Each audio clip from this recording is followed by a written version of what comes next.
પ્રાયોજક છે cancer healer centre a new beginning. કામ હાથ ધરવામાં આવ્યું, જે માટે શહેરના રણમલ તલાવમાં પાણી છોડવામાં આવ્યું. મહાનગરપાલિકાએ કેનાલ સાફ કરી ફરી કચરો ન થાય તે માટે વ્યવસ્થા કરી. 3 જેસીબી મશીન સાથે 4 ટીમ તૈનાત કરી છે.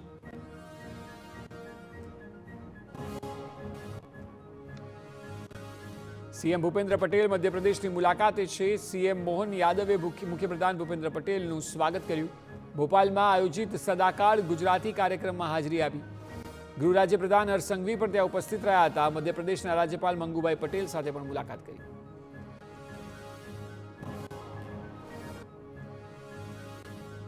અમદાવાદના વટવામાં બિહાર દિવસ હોળી સંમેલન કાર્યક્રમમાં સીએમ ભૂપેન્દ્ર પટેલે હાજરી આપી. તેમની સાથે સાંસદ મનોજ તિવારી સહિતના ભાજપના નેતાઓ પણ ઉપસ્થિત રહ્યા હતા. બિહારી સમાજ સેવા ટ્રસ્ટે આયોજન કર્યું હતું. બિહારી સમાજના લોકોએ એકત્ર થઈને એક મંચ પર તમામને લાવવાનો પ્રયાસ કર્યો.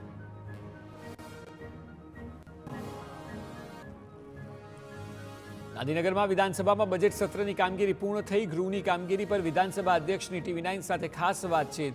આ વખતે સત્રમાં થઈ પ્રજાના પ્રશ્નોની સૌથી વધુ ચર્ચા. રાજ્ય માટે સૌથી વધુ બજેટની થઈ ફાળવણી. ટૂંક સમયમાં ગૃહની કાર્યવાહી લોકો લાઈવ જોઈ શકશે તેવા સંકેત આપ્યા.